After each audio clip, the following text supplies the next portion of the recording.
Alright, this is how to reset oil change on Mercedes Benz Sprinter. Press 1 and then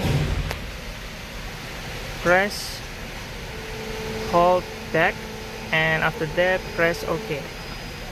Alright, and you can go to down, which button in here, choose Assist Plus and OK. Alright, switch on.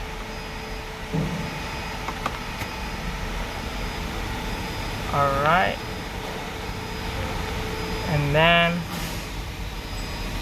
OK, and down, full service, or OK.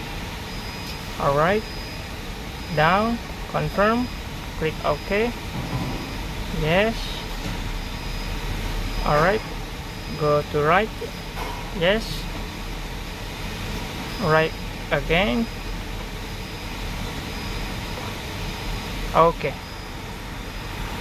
the service just completed, reset. Thank you for watching.